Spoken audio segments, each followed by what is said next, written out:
I'd like to start today's show with a poem by old-time poet and cowboy singer Powder River Jack Lee. This is from Jack Lee's 1930 book, Powder River Letter Buck, and the poem is entitled Wanderlust. I've stowed away in the lockers of ships that go down to the sea.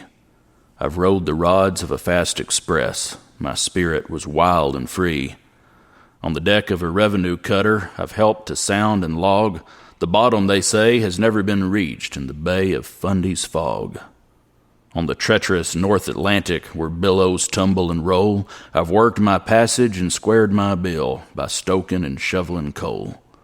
Pacing the decks of a transport, I've gazed and scanned the water, called to the mate, heard him repeat, "Light ahead on the starboard quarter." I am a soldier of fortune and follow the gods for a thrill. Here today, tomorrow gone at the call of a wayward will. I've herded cows on the Texas range. Every dollar I've spent for saving and pension or not for mine, and most of the time I'm bent. It's nice to sit down near a coconut tree in the warmth of a South Sea moon, drink Coley Howe, fill up with poi as the ukes and guitars they croon. If life were to give me the chances to barter my soul for wealth, I know that I'd grin as I turned away and banish it all for health. From the top of a hill to the hill beyond, I follow the setting sun. Fancy is always urging on. I'm off again on the run. I'm flush sometimes as I wander. Sometimes my roll has a dent. But it isn't the gold that I yearn or crave. I've found what I want. Content.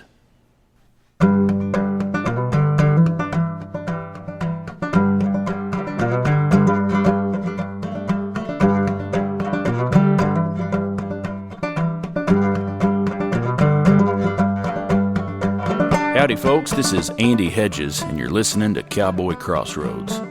On each episode, I interview a different guest and ask them to share stories and discuss music, poetry, and culture from the working cowboy west and beyond. My guest today is Skip Gorman. Skip Gorman is a fiddler, mandolin player, and old-time cowboy singer. Skip makes his home in New Hampshire, but he has spent a lifetime playing Celtic fiddle tunes, Bill Monroe-style mandolin, and traditional cowboy songs. He has recorded 3 albums of cowboy music for Rounder Records. Hal Cannon has said this about Skip's music.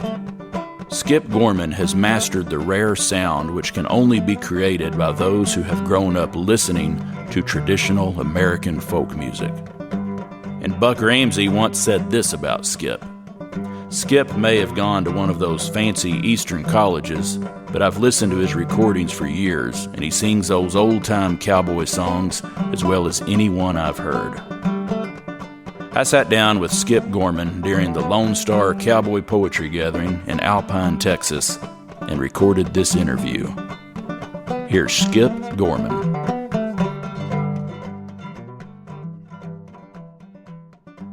Well, I've started to write a memoir that may be a novel because I've done lots of traveling. I've traveled in Ireland and Scotland and Australia and Latin America. And I love Celtic music, I love bluegrass music, the old bluegrass music. And I glommed on to cowboy music probably in the early 70s. And Hal Cannon and I were in Utah. I was in the Deseret String Band with them. And we were collecting 78 recordings of the cowboy singers with Carl T. Sprague, Powder River Jack, and there was an RCA reissue of cowboy songs, a vinyl, that you probably have. And it had some great stuff on there. I think they had Eck Robertson doing Brown Skin Gal, and Carl T. Sprague had some cuts, and I was fascinated by it. So that's how I started the cowboy stuff. Probably, that was 55 years ago or something. And the way I got started, let me back up a little bit. I was adopted in Providence in 1950. I was in foster homes the first 2 years of my life. And after my adoptive mother passed away, I found a photo of myself, 18 months old, playing a banjo wearing coveralls. Left hand, because I'm left-handed. And I'll send you a copy of that. So, I started playing banjo when I was 18 months old, and I've got proof. But I was adopted by a really loving Catholic family. They were upper middle class. My great-grandfather was the first Irish Catholic attorney in Rhode Island in 1865.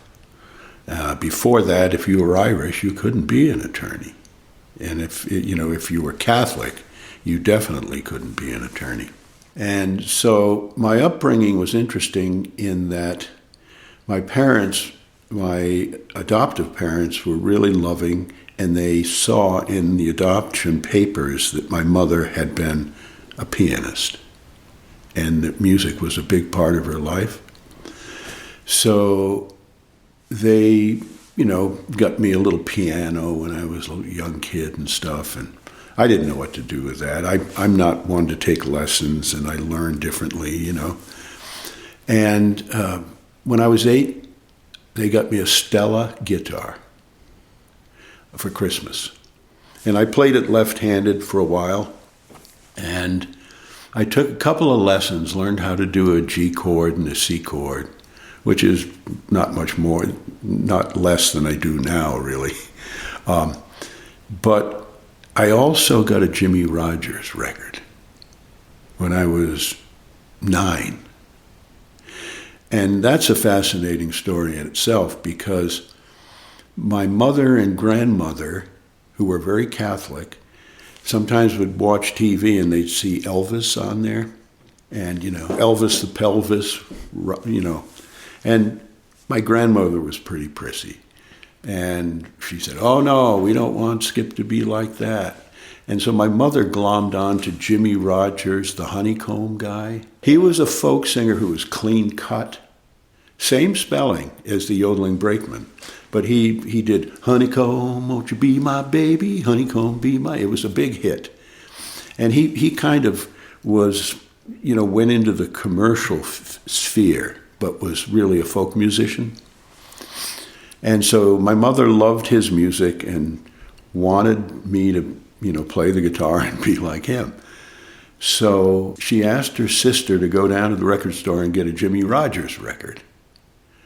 Well, her sister came back with an LP that had a boxcar and a lantern and a cheap guitar, and it was the first LP re-release of the Jimmie Rogers 78s. That would have been in, 57 or 8, something like that. And I sat down and I listened to Hobo Bill's Last Ride and listened to some of those great songs he would sing. And I figured, I can do a C chord. And I went do-do-do-doom, do-do-do-doom. And it would change my life. It guided my life. I was the luckiest person in the world because it was my introduction to folk music. And, from there, I got interested in the bluegrass during the folk era. I got a Pete Seeger record and, the Kingston Trio. I had a couple of their records.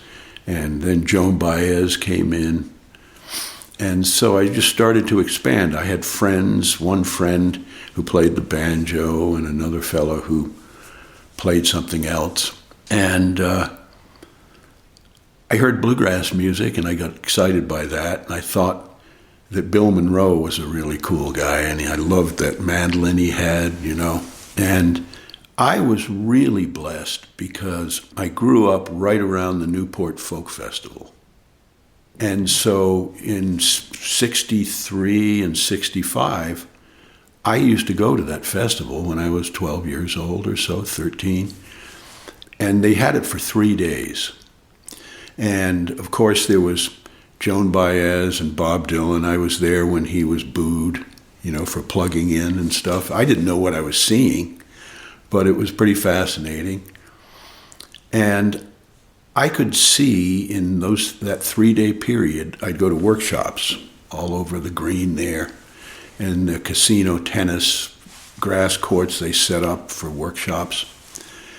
In 3 days, I could see Joan Baez, Jack Elliott, Bill Monroe, Maybelle Carter, Son House, Eck Robertson was there. I could see Jimmie Driftwood was there, the Kentucky Colonels, Fiddling Arthur Smith, Howling Wolf. So you can see how lucky I was. I actually saw all these people perform. And I had a mandolin and I played some guitar, and I just totally immersed myself in folk music. And I was the luckiest guy in the world to do that, because it kind of guided my life and gave me solace. I could find solace in the music and the stories and whatnot.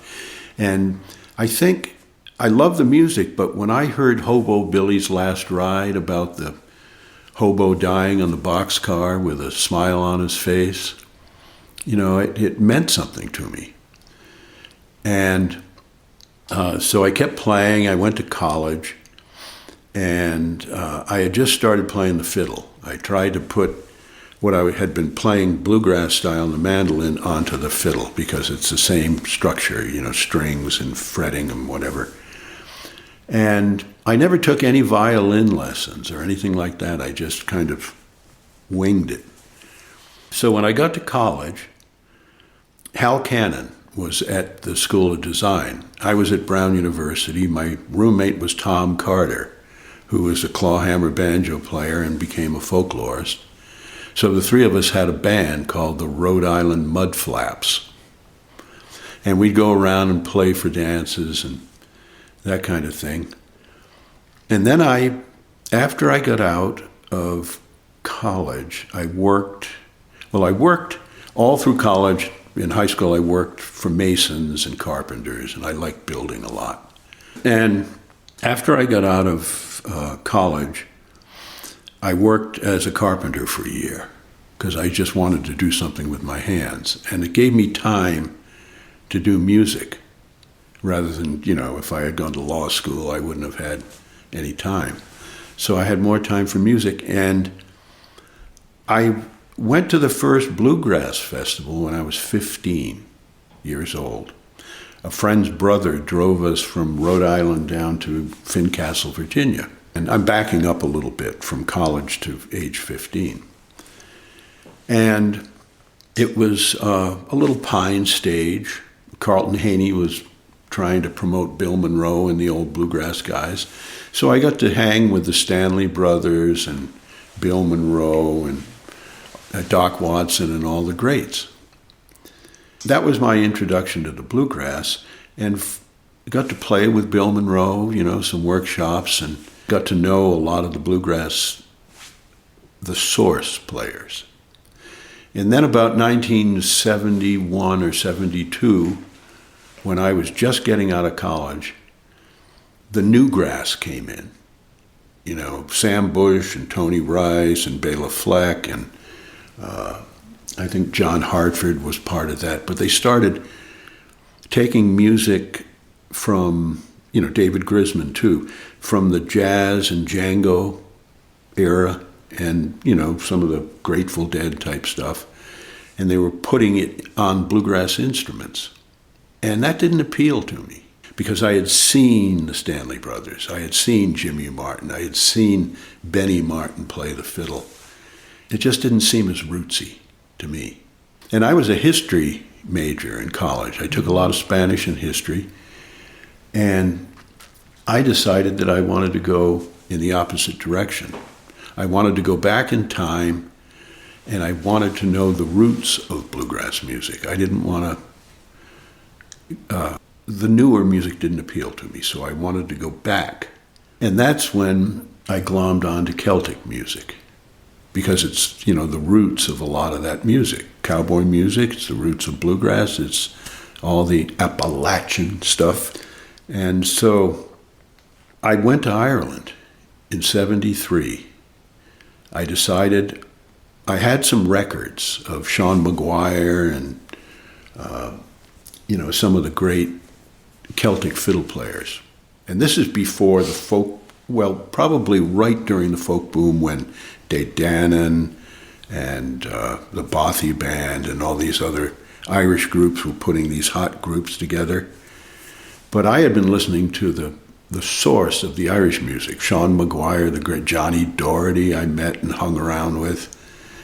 And I was 22 years old, right out of college. And I just went over there and thumbed around for, 5 or 6 weeks. And I had a toothbrush and a rain poncho and my fiddle. And I just immersed myself in that Celtic tradition. So I began to love Celtic fiddle. And I could feel how those roots were applicable to, the bluegrass and the old-timey Appalachian stuff. And then I came back from Ireland, and that's when I went out to Utah. Because I missed Hal. Tom Carter was from Utah, too. And Hal had Mormon roots. His great-great-grandfather was Brigham Young. I mean, a lot of guys claim that, to be part of that. But Hal looks like him, And Hal is an extraordinary character. He has a way of viewing art unlike other people I've never seen. So we started collecting these 78s, and we thought, oh yeah, Carl T. Sprague, that's really cool. But I could plug myself into that because the style was like Jimmie Rogers. And Glenn Orland always told me, he said, Jimmie Rogers was really popular in the bunkhouse. And he was. I mean, Jimmie Rogers was the guy. Even though like Slim Critchlow or Carl T. Sprague didn't do exactly the same style that Jimmie did, there was this real similarity. And I think, like I said on stage, I don't know if it was your workshop or not, that Jimmie Rogers was infatuated with Texas cowboys. He had all these photos taken in sheepskin chaps, and he had a high hat. You ever seen that photo? And I think he would go through Texas to do the border radio. And the Carter family did the border radio. And that border radio, I think, and I've learned this from Orrin Friesen, who you know, was started by that John Brinkley, who had that, goat gland operation in Wichita, and had Orrin Friesen's radio station to promote it early on. It wasn't KFDI, it was some other letters at the time. What happened was that it's my understanding that Dr. John Brinkley, when he was shut down, he went across the Rio Grande to, I've forgotten the name of the town, but there was a town in Texas where you could set up your radio station, blast it all over the country because there were no FCC regulations if you were in Mexico. And that's one reason why Canadians love country music so much. In the early days, they have 2,000 watts, blast away, the U.S. government isn't going to have any hold on you at all. So it's my theory that Jimmie would go there and he would pass through Texas, and Jimmie Rogers was a dandy kind of guy. He was full of himself. He wore nice suits. His motto was, "When better cars are built, I will buy one." I remember his motto. And so I think he just thought Texas cowboys were it. So he had all these photos taken of himself as a Texas cowboy, and because he was the father of country music, all the people who followed him wanted to be like him, so they wore cowboy hats. And that's why I think, that a lot of the guys like Ernest Tubb or whoever else that was there, certain guys didn't wear cowboy hats that much. Marty Robbins didn't wear one, or Ray Price, or some of the Nashville guys, but Bill Monroe did. He considered himself a Texas cowboy, and he would sing, "Goodbye, Old Pal," and Jimmie Rogers had written 3 or 4 cowboy songs that sounded authentic. One was the Yodeling Cowboy, and I've forgotten what the other ones were. I recorded the Yodeling Cowboy in probably 1977 because I glommed onto that on that Powder River recording. I was just starting out with the cowboy stuff, I don't know if I said this at your workshop or not, but when I was at the Newport Folk Festival, there was this strange guy wearing a buckskin suit and a black modern cowboy hat and the Buddy Holly glasses, those big black rim glasses. And he had a homemade guitar that he had, someone said, that's his deceased father's old headboard of his bed. He made the guitar out of that.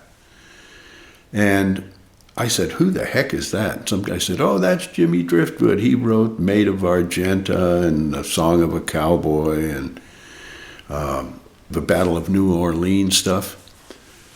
And so I think that was the moment where I realized that there was, something other than bluegrass or city folk, Dylan or Joan Baez, that there was something that was coming from the West.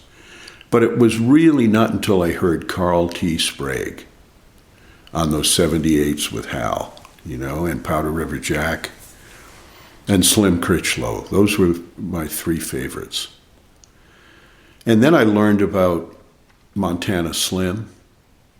And I think Montana Slim, being from Nova Scotia, he moved out to Alberta because he wanted to be a cowboy.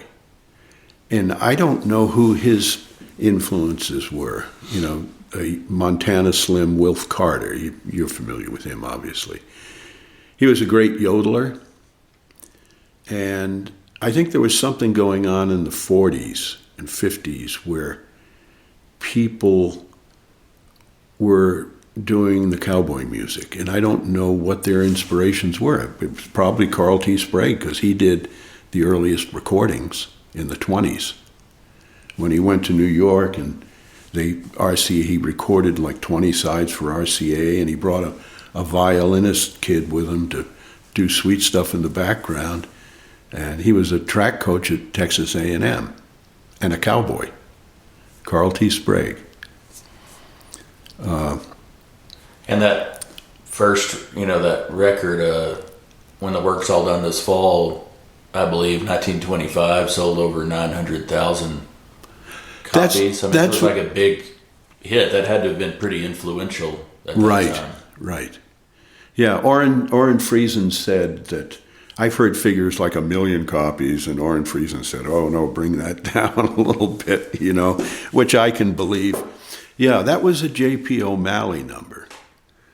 And DJ O'Malley? Yeah, I know so many JPs over in Ireland. DJ O'Malley, and you've seen photos of him. And I remember showing a photo of him to a guy in Ireland, and the guy said, "Look at the cut of that man." He's wearing these beautiful chaps and whatnot. But so many of those Irish cowboys had the gift of, Irish music. DJ O'Malley, and a lot of the cowboys had worked on the railroads and didn't like it, so they would go work on ranches because it was more solace. They didn't have to carry ties and steel rails around and swing hammers. They could be on horseback and be left alone. And it was my understanding that the Scottish syndicates owned a lot of the ranches. I know they owned the XIT for a while. And it was the Irish guys who were the cowboys. But like I say, I think it wasn't until Carl T. Sprague when I first heard his songs. I sang one last night, the Cowboy Soliloquy, all day long on the prairie I ride. And I've done a lot of Carl T. Sprague stuff. He had that big resonator guitar, the resonator steel guitar and stuff. But those were my influences. And it was pretty interesting because Tom Carter and Hal Cannon and I decided probably about 1970, well, we were out of college, 72 or 3, when we had the Deseret String Band going, that we wanted to know more about cowboy music. So there was this guy, and I'm trying to remember his name, Joe Bazard. They said he had the biggest collection of 78s in the country or something like that. And if you would send him money and a blank reel-to-reel, he would put whatever was in his collection that you wanted on that reel-to-reel and send it to you for 25 cents each song. And he published a big index. So the 3 of us went through that index. Anything that had anything to do with cowboy songs, we ordered. You know, of course, there was the Carl T. Sprague and the Slim Critchlow and some others. But there was one guy that really fascinated me, and I thought it was Montana Slim. But for some reason, I misread or somebody miscopied. And it wasn't Montana Slim. It sounded exactly like him. The yodeling was superb, and it was Yodeling Slim Clark from Maine. And I finally realized that he was living out there, and there was another guy named Kenny Roberts, who was a yodel champion. And he even lived about 20 minutes from me in New Hampshire, and I didn't even know it. I taught history and Spanish for 15, 18 years, and then I decided I wanted to go play music, you know, and move into my own house, restore it, and try to make some money playing music. And that's when I started doing school programs. And I figured, as a history teacher, you know, I've got a good background in the history of the American West, and I can go in, and I can wear chaps, and I can put a fake campfire down, and I can have a lumberjack there for the kids to play, and I claw-hammered a little banjo and played the fiddle, and I had maps of the cattle trails, and I had, you know, maps of Lewis and Clark's expedition. So I was a really good teacher. I had a really good program for these kids interspersed with music. And I was doing one day in Maine, and I went into the gym, and all the kids sat down, and I started singing some songs, and then all of a sudden the door opens at the end of the gym, and this old guy comes in with his wife, and he sits down, and then after the show he came up and introduced himself as Yodeling Slim Clark. And first thing he said to me was, "Skip, I really appreciate your carrying on these old songs." And by that time I had figured out who he was, you know, Slim Clark. And I said, "Oh, this is terrific." He invited me to dinner to spend the night, and so I got to know him pretty well. I visited him a few times before he passed away. He was an amazing guy. He tried out for the Boston Red Sox. He was a forest ranger, and he was a painter like you wouldn't believe. I mean, he did stuff like that. He gave me one of his prints that I have in the house of an ice skater on a pond in New England, and it was incredible. But, you know, like so many other accomplished guys, if they're kind and thoughtful, they're incredible. And so I got to know him, and he taught me a lot of stuff. But he was a yodeler that was superb. And his favorite yodeler was Roy Rogers, who was also a very good yodeler, you know, Leonard Sly. So I'm pretty blessed. You know, I've been a lot of places in folk music. And that's why I'm writing a memoir, and a lot of the things I'm throwing out here I'm going to write down. But I did learn some things from Slim Clark. I don't know, there's a book that you'd be interested in about cowboy music in New England. I'll look at the title when I get back. Somebody sent it to me, and I've looked through it and read part of it. But there was a time in the late 30s, 40s, and 50s where cowboy music was really big because of Nashville and the Grand Ole Opry. And all these cowboy bands sprung up all over New England. I'll send you photos. I found an old photo in a barn in New England of a guy with a D-28 who weighed about 5 pounds and was about 6'6". And I just can't come up with his name now. And there was a guy playing the lap steel, one of the first lap steels, and another guy playing, the fiddle, and one guy's name was Shorty and the other guy's name was something else. But this book, somebody did some research on all these New England cowboy bands. So I'll send you the title.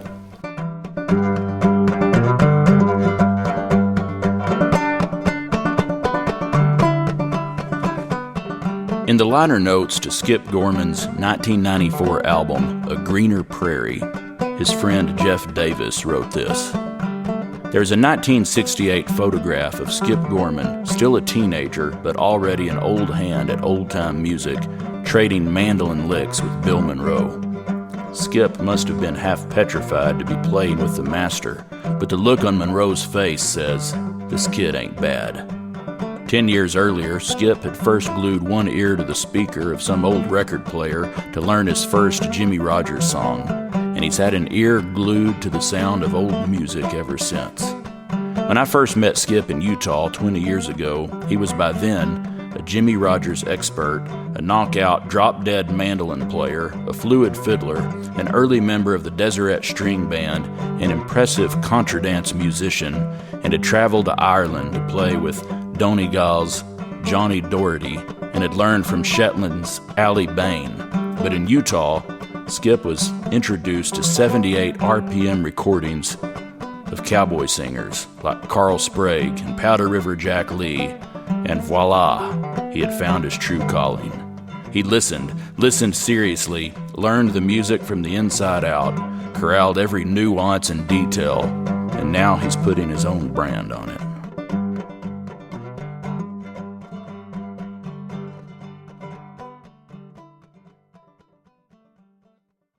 Well, I still was interested in Celtic music, and I still remained interested in bluegrass mandolin. I still teach at the Bill Monroe camp in Nashville and go to mandolin camps. It's a lot to juggle, and I have to try to stay on my game. But I always really respected Don. I know he came from Massachusetts, and he was in a country band for years. He loved Marty Robbins, and he was a better singer than Marty Robbins, I think. And Don is the nicest guy on the planet, so I always really respected him. And when I got started, after I signed with Rounder, they were reluctant to sign me because they figured, here, I'm a New England guy, and, they're a bunch of guys from the East, and, they're not going to be able to sell Western music. Whereas Scott O'Malley stepped right in with that, And I even went and called Scott O'Malley on the phone, probably in 95 or 6 or something, and was wondering if he would be my agent. And Scott was a really gracious guy. And he said, no, just keep doing what you're doing. I've got Don and Waddy here, and, I'm just not going to do it. And I was a little resentful, but I understood the situation. And, later on, he invited me out to do a show in Colorado where he lived. And I was there with Juni Fisher and some other folks, After I signed with Rounder, I got invited to the cowboy music program. Liz Masterson's, she was running the thing in Golden. It was before Golden. It was some other place. Arvada. Yeah, Arvada. You know your stuff. And I enjoyed that. And so I just took a cowboy gig whenever I could. But I was still infatuated with Celtic music. And, 2 years ago, I put out a 4-CD set of Celtic fiddle tunes. So there's a lot to juggle. And, cowboy music is just one of my very favorite things to do. And I was a little nervous yesterday when I got on that stage, before I got on the stage, because of the mess I had made of that workshop that we did. And, I went back to the motel room and I said, all right, you got to figure out what to do now that you don't have that high voice and you can't do what you did in the concert on that workshop stage. And I did. I sat down and I mapped it out, and I was concerned, and I got on the stage and I heard the sound. Butch had the sound perfect. And I looked out there, couldn't see anything but lights, and I played, and the second note I played, I was in heaven. You know what it's like. You get out there, if the sound's good and you're in shape, you just love it. So, I could do one of those concerts every night and be satisfied. But, the cowboy music is just something that I really love, and I love the history of it. But it's only one of the things I do. And it's very hard to keep on my game with all of it, especially at 75.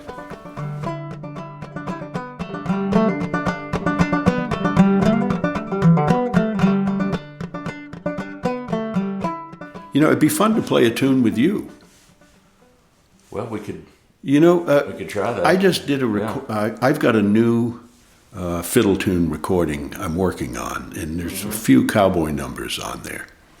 As a matter of fact, I'm taking a couple of the tunes that I've done on other recordings. I've got the Amarillo Waltz, which is a beautiful waltz. I'm going to put that on there. And I did the Brown Skin Gal Down the Road, Eck Robertson's tune, on that Dogie music recording. Do you have a copy of that? I believe I do. Yeah. And I'm putting that on there, and La Golondrina, which I did with my friend Ruthie. She's a hot fiddle player, violinist, can do a harmony like you wouldn't believe, And I was really fascinated with Bridget Breedy, too. She picked up harmony. We were going to do Maiden's Prayer together, and she didn't even really know it, but she played a perfect harmony first time around. I'm going, what is this? So on this recording, I've got a few Western recordings. I've got The Last of Callahan, about a hanging in Texas. And I've got The Brown Skin Gal, Hell Among the Yearlings, The Cowboy's Dream. So there's, I'd say maybe almost half of it is Western, old-time fiddle stuff. But the one that I think you might enjoy, and I'll send you a copy once I get it out, one called The Last of Callahan, which is this sweet thing that you could back me on guitar with. I'll bet you we could learn it in 5 minutes. This is called The Last of Callahan, and it's about a hanging in Texas.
Last of Callahan.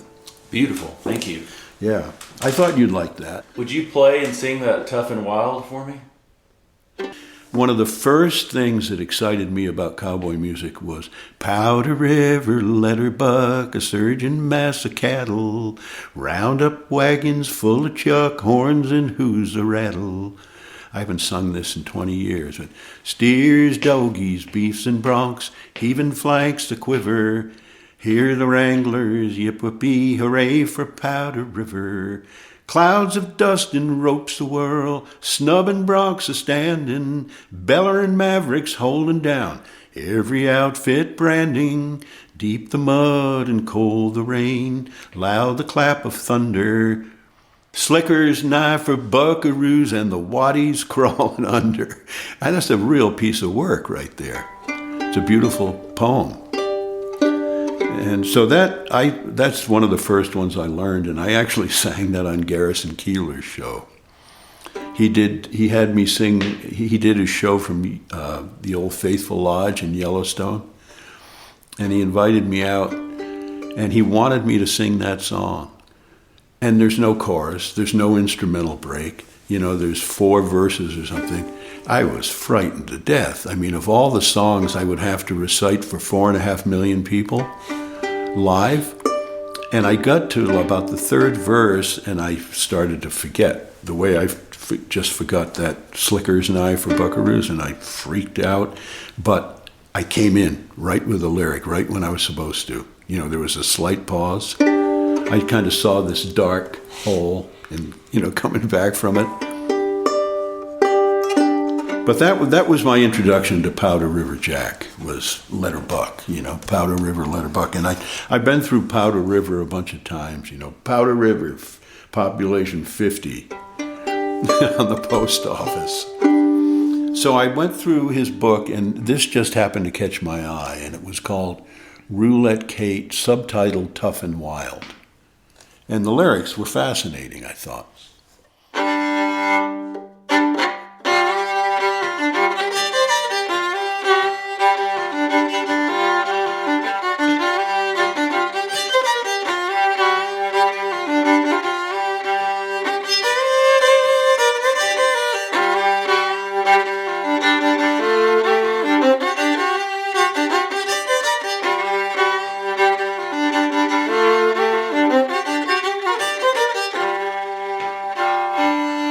Oh, the Mexican border's a place for men, not for the female breed. For its charms and ties, the life of vice goes hand in hand with greed. There's entrancing lust in the balmy nights where the cabaret lights do flicker. Sin and passion run unrestrained to the tang of tequila liquor. To the tang of tequila liquor.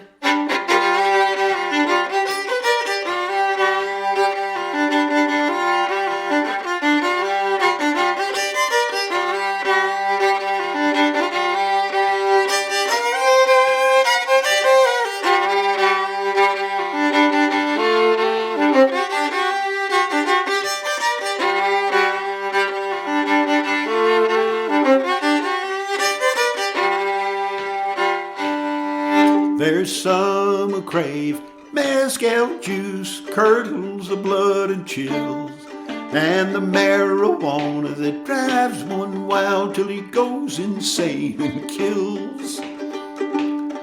There's many a hellhole takes its toll on the Mexican border side, where they learns to curse, to drink and worse, till the booze permeates their hide. Till the booze permeates their hide.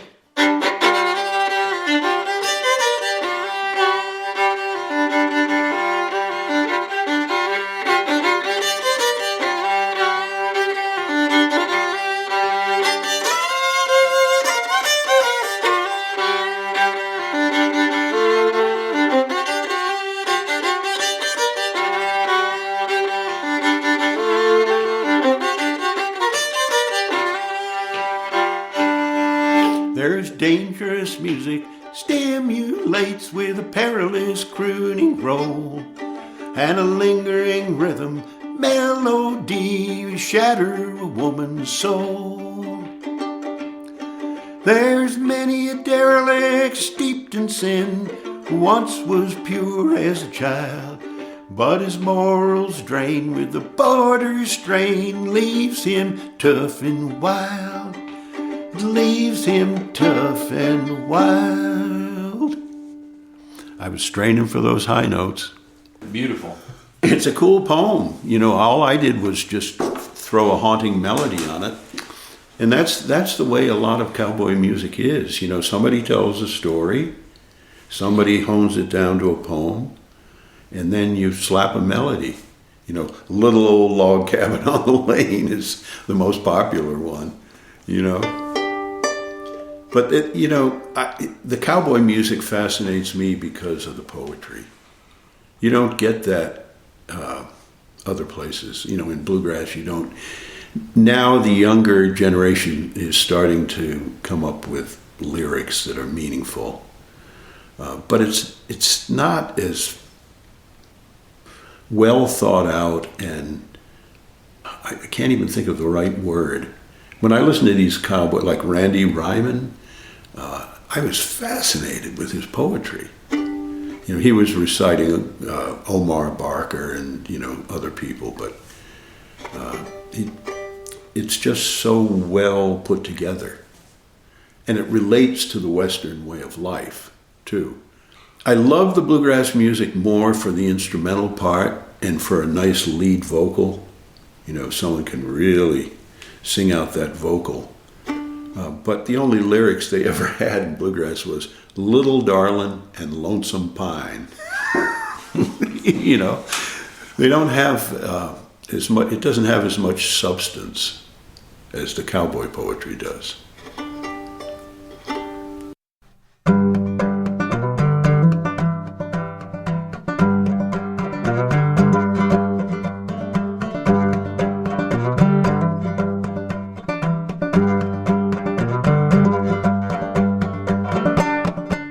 All right, folks, that's it for today's episode. I'd like to thank Skip Gorman for taking the time to visit with me. You can find out more about Skip at skipgorman.com. I'd like to thank Hal Cannon for playing the Cowboy Crossroads theme music. You can find out more about Hal at halcannon.com. I'd like to thank my Trail Boss patrons, Bob Kelly, Chris Ryden, Scott Anderson, Paige Marie Polis, Gabe Rosen, and Helen DeZio for their support of this episode. If you're enjoying Cowboy Crossroads and would like to help me keep it going, you can become a patron at patreon.com/Cowboy Crossroads. That's patreon.com/Cowboy Crossroads. You can also make a donation on my website at andyhedges.com. If you'd like to contact me with a question or a comment or a story, I'd love to hear from you. Send an email to andy@andyhedges.com. Thank you for listening to Cowboy Crossroads.